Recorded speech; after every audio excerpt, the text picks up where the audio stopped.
I'm Cheryl. And as always, my name is Gregory, and welcome to the Couple Motivators podcast. Welcome, welcome, welcome. Well, how are you today? I'm doing good. Things are hanging the way that they need to hang, so everything is just being in its Of right course. proportion.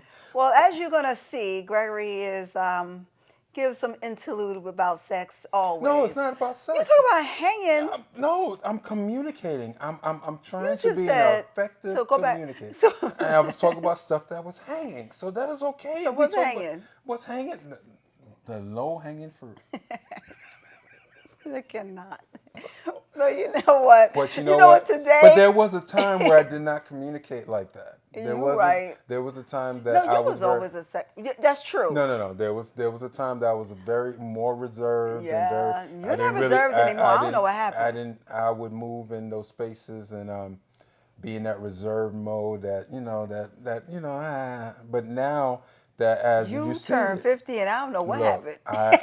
it's about communicating effectively in power, but not just in power so you're establishing something, but in power and recognizing that you can be in your own space. And that is something that I know that you are a very well-rounded individual around. So how could others, especially in their relationship, communicate with power? Well, I'll say this. Being who you are in a relationship, being authentic, who you are in a relationship, it takes you to know yourself. So if you don't know me, I am a psychotherapist outside of being Greg's wife, number one, and mom of 6 and all that other stuff, and a coach.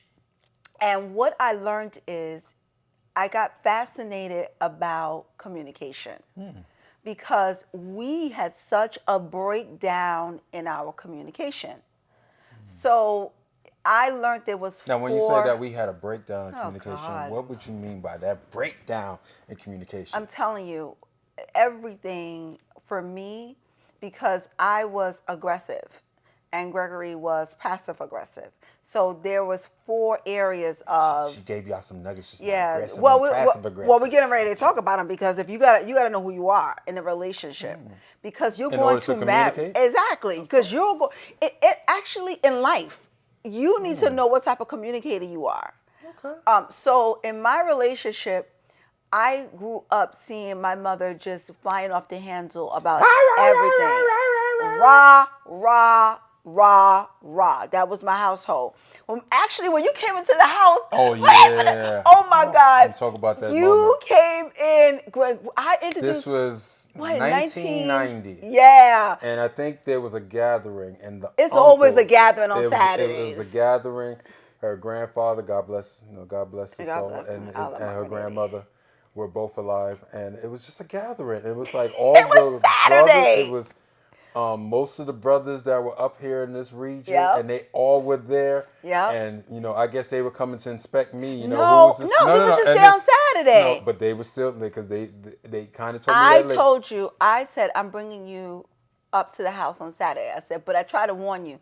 But I said, my Uncle Noni's there. Oh, Lord have mercy. I God said, my bless him. Uncle Sean is there. No, he was quiet. Yeah, he was quiet. I said, my granddaddy, well, you met granddaddy before. Yeah, we were cool. But granddaddy's allowed to. And then I think it was just those 2 there. And No. I think who else was there? your Uncle Ben? the uncle from Patterson Projects. Was Oh, okay. Uncle Bunk. He was there. Okay, but Bunk is kind of quiet too. But there. Yeah. all you need is Noni and my grandfather. Ooh. So Greg walks in, and this day we're going to a concert. You know what concert we was going to? You remember the concert? Superfest. The Superfest. They don't even have that hey, no more. You know they don't have Budweiser Superfest. They Hey, don't do that no hey, more. wait. I know we're getting a little bit off the topic, but we just finished. That was communication and power. Yes, because I called in. Wait, but tell them how we did it. We just had a session. See, you know what I'm saying? See, a little frisky behind. See, we're going to get into that in one of our podcasts a little later on.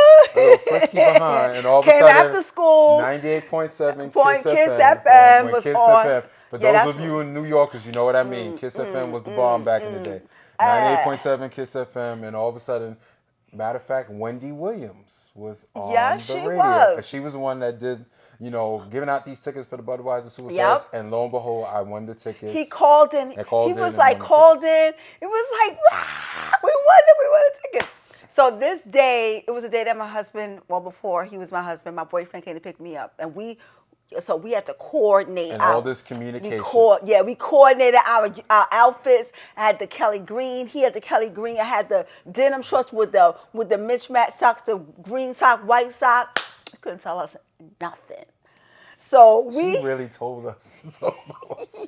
Well, how did they was communicated? Yeah, what? How were they communicated? But anywho, he gets there, and they were yelling. Loud. I thought they was arguing. He thought they were arguing. I thought they were arguing. But they were not arguing. They were just communicating. They were talking. So Greg goes in the house, and they was like, my uncle said, "Hey there, Clark, what you doing there? Have that green shirt on, boy?" Greg turned to me and said, "What did he say?" I said, "He just like your green shirt." That's what I'm saying. What was all? They were from the South. They were loud, but they loved you. They absolutely loved you. And what I recognize is that the way we communicated, right, and power in that communication, I translated that in our relationship. And Greg's household was reserved. Quiet, was reserved. You would come in and hear, WFAN. Oh my God. No. What was it? WWDJ. No, your mother was playing. No, my mother Elvis. would have. No. WWDJ. Yep. For some of you, the evangelists and Pentecostals out there, y'all know what I'm saying when I say WWDJ. All that stuff, Focus on the Family, all that mess was playing through the house. It wasn't mess. That's how you came to it. That was Shambach and all that. All that. But the two your house different was styles. very quiet. When I walked into Greg's house, we were quiet. They were quiet. The TV was on, but even the TV seemed to be low. Yeah, it was everything quiet. was quiet. When you walk in my house, it was loud. Everything was loud. So, but we made it work. But what happened was Gregory, we clashed in the very beginning. Greg said to me, "Why are you so loud?" I'm like, "I'm not loud." And I had to learn we learned this in therapy when you went. He said to the therapist, her tone, I turn her down when she gets loud. So everything I was saying sounded like Charlie Brown teacher. And I thought that was when you was moving in your aggressiveness in one of those 4 ways. I was always aggressive. Regardless if I was just being, I was always aggressive because I didn't know any other kind of way. Mm-hmm. And then my way was passive aggressive. So what are the other 2 ways? Well, let's talk about passive aggressive. First of all, passive aggressive is when you keep taking it and taking it and taking and then it explode. And then explode. That was me. And then the passive one was like my grandmother. My grandmother was very passive. She was a very quiet woman. She was very quiet, but she ate everything. She just ate her words. She didn't say anything. She wasn't loud. I don't ever remember my grandmother getting loud. So she just never talked. She never was assertive, and that's where you want to be. You want to be assertive, and I think so that's the fourth one. That's the fourth one. The fourth one is being assertive in your relationship. So that's what I always say: never disempower anyone. So when someone leaves your presence and they feel disempowered, that means that the love of God, you immediately so that took means that out. Basically, what you're saying is that if you can recognize that, you won't disempower your partner. Oh yeah, you won't disempower anybody. And I had to learn how to begin to live in a space of not judging. I had to live in a space of releasing and healing my anger, releasing some things and be able to be in concert with you, because that is how we grew. That is how we grew. That is true, because at times people say, opposites attract, and we were definitely opposites.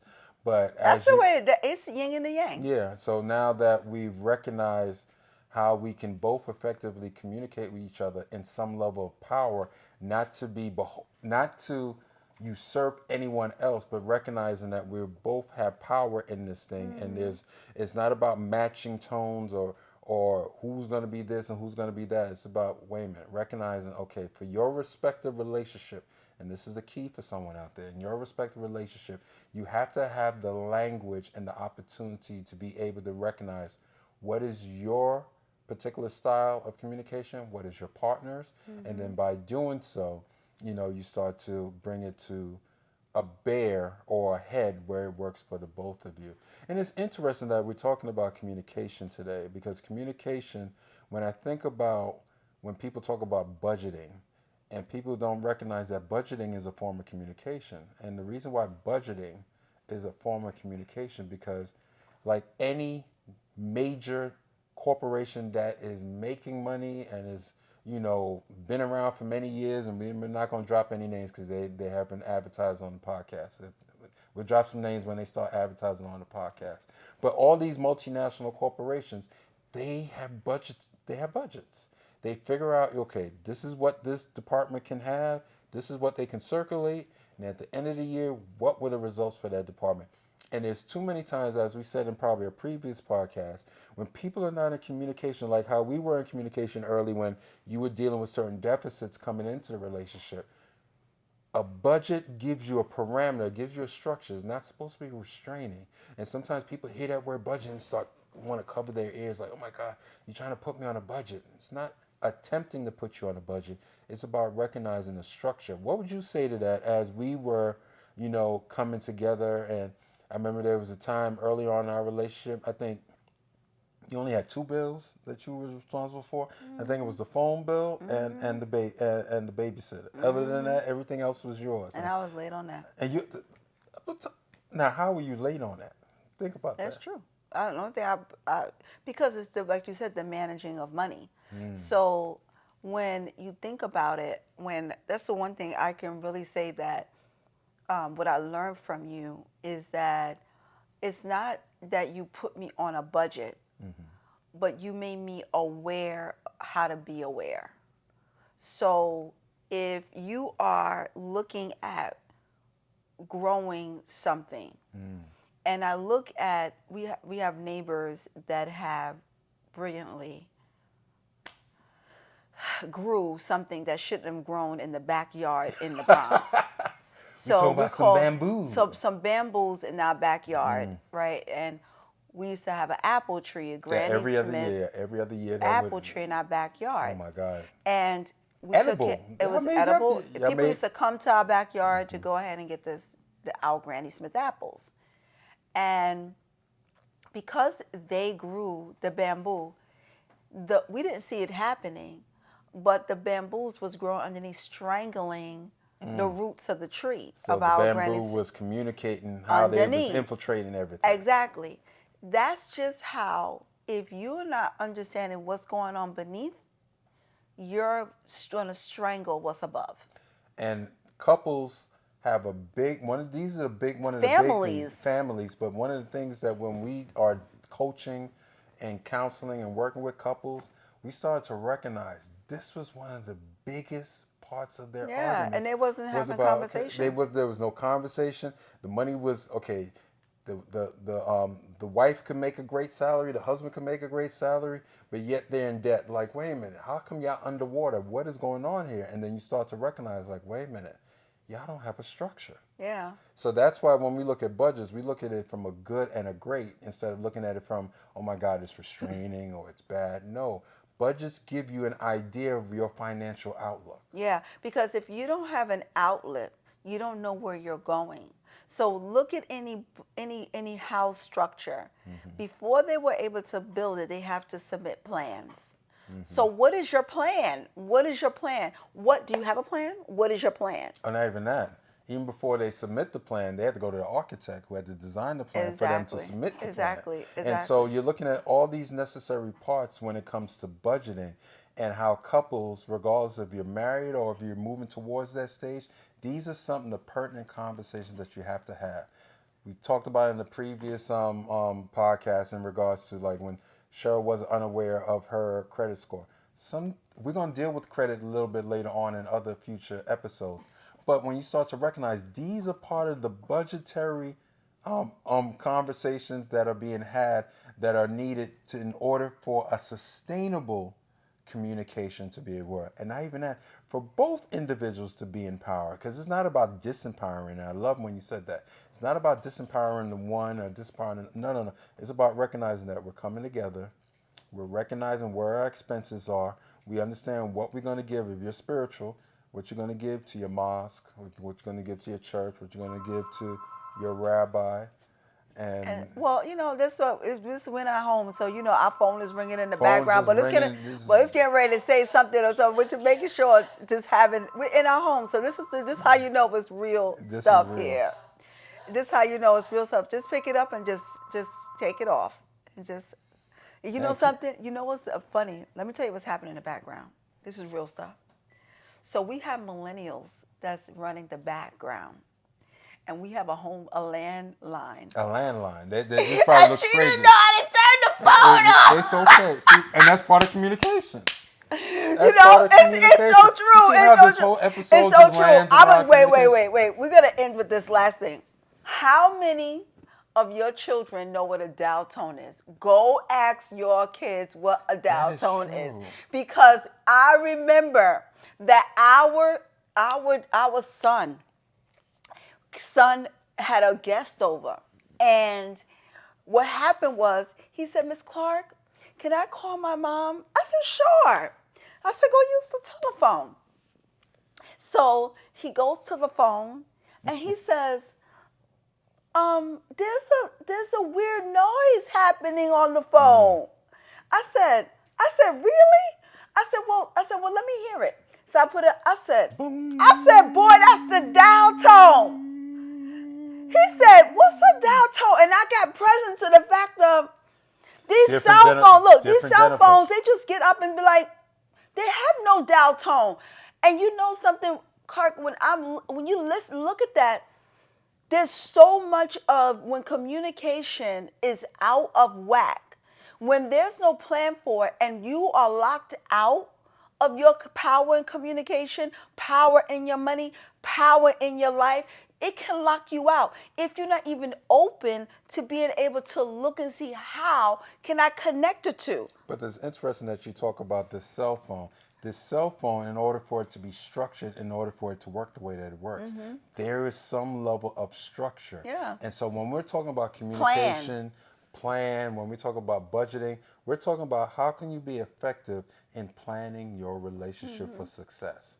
And so when you start to recognize that we're in those areas of possibility, and on top of that, you must have the necessary conversations when it comes to money, so you and your boo can work together and you know exactly what it is that you're circulating, especially when it comes to finance. So you said a word. I want you to, because people may not understand the word you just used. Circulate. Tell them why we use circulate. Well, especially when it comes to your finances, you circulate your Not finances. spend. Yeah, we do not spend money. And we give you a little nugget from us. Yeah, this is what it's all about. Circulation means that if it's circular, if you ever look at a circle, just draw a circle on any piece of paper. Tell me where it begins and tell me where it ends. Mm-hmm. And unless you know where you took the pencil or the pen when you started the circle, you can sit there and like, I started there. That doesn't necessarily true, because anything that's circular, it's always in some sort of orbit and some sort of movement. So if your money's in circulation, that means the money that you circulate out can circulate back to you. Now, when you say, oh, I'm going to go out there, I'm going to spend this money. Okay, you have the right to that connotation, but at the same time, that doesn't necessarily work, because when you're spending something, that means you're expecting that money to leave you and not come back to you. But when you're in the environment and in the atmosphere of circulation, that means you can always circulate love in your relationship. That means you can circulate finances in your family. That means you can circulate all the things that you would need in order to be powerful, especially when it comes to when you're setting these structures with your budgets, and also you're setting it up in a circular manner so the communication just doesn't land flat. If you keep it circular, if you keep it, move it from just being nonlinear, when you start to recognize that you're impacted and powerful, then you can end up like how we are, over 30 some odd years together. Is things perfect? No. But in the beginning, I'll just say this so people can recognize that we did not know how to circulate our money in the very beginning. So because we became so heavy on assets, now we got a lot of Well, things. Yeah, things. More things. And well, a house was an asset, but what happened was we got underwater. So we're going to show you, if you beginning to move into how you could begin to create power in your money, your finances, and your relationship. And this is why they talk about being able to gel together. And some of the questions that we have coming in is, how do you build with together, and how do you have great conversations surrounding money without arguing? Well, I would say how you build together, and as my wife referred to in one of the previous podcasts about, we talk about making money with your honey. You have to be in communication, and there has to be an establishment of respect and love in those communications. Anything that takes respect and love out of the communications is not going to work. It's not going to work for. Well, let's just be honest. It's not going to work for you. It's Well, not let's going to be work for me. honest. Our conversation surrounding money got heated in the very beginning. Of course. Come Because on. we now. had two different money scripts. Exactly. So when we're My mama does things the way she do. I'm like, oh, hey, Well, hey, why you have to hey. put the hand on the hip? I'm just saying that's just how it was. I can. You want me to go get the bonnet? I can put the bonnet on my head too. That's the way my mama do it. Like, whoa. So you how can can write we, all your questions and comments to Gregory, because he's talking about a particular black woman. Because when you just said, I know, but there's nothing wrong with that. We talking to now our he's people. trying to- you better no. backpedal. You better I have backpedal. no problem. I don't have to backtrack it. We know ourselves, just like we can get on the brothers. The brothers, sometimes we'll go in some level of ignorance when we're talking about having those relative conversations. I wasn't talking about what you were saying. I'm talking about the bonnet. The bonnet, everything, the bonnet, everything, the do rag, everything else that you want to talk. We can go there, but those relevant conversations that develop possibilities. It all starts with remembering to keep the respect Yeah. and the love there, because things will get heated. You will have disagreements, and you'll have two separate, viewpoints, and you have every right to that. But at the same time, as long as that there's still respect and love, then everything else will meet itself out. Because think of it as a heartbeat. A heartbeat's not supposed to stay high. A heartbeat's not supposed to stay low. It's supposed to be in rhythm. Yeah, well, just so you, I don't know if you knew, but the next question is it healthy for us to argue? Hell yes. The answer is yes. Hell yes. Yes, that's how you get power. I'm not going to tell you yes. I'm saying hell yes. Yes, that's how you get. That's how you and get yes. power in your, because that's when you talk about that passive. Well, you grow through conflict. Yeah, And that's good. And there's people that sometimes when we've had couples that we've helped and assisted, and initially, the man would come in or the woman would come and say, "Oh, we never get into arguments," and we're sitting there like, this is a ticking. Y'all know y'all a ticking time bomb, right? Because when y'all have that one first big blow up or one first big disagreement, and all of a sudden it's like, I never knew he was like this. I never knew she was like this. Because wait a minute, y'all trying to act like y'all a Stepford people and walking around here like y'all perfect. That does not work. So you grow through conflict, because what it is that you grow by moving into a space that feels uncomfortable. And then you figure out a way how to cohabitate in that situation. And then by being able to cohabitate in whatever the disagreement is and to learn from it, now you have the ability to continue to grow, because there will be another disagreement. There will be another argument down the road. And when you're starting to recognize that you're still two individuals, as much as that we talk about couples, we recognize that. We're not telling you, you just have to take all the ways of your husband. You got to take all the ways of your wife. No.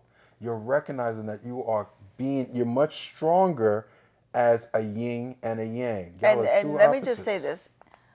We know that there's different types of relationships out there. It's not just the man and woman relationship. We know there's multi-levels of relationships out there. You have to figure out the power in your relationship that you're cultivating. That's correct. When you recognize what that looks like for you, then you cultivate it.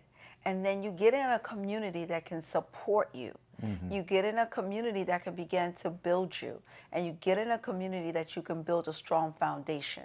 And that's what Gregory and I do at the Couple Motivators. We begin to build special people in relationships. Why do I say special people? Because we're all unique.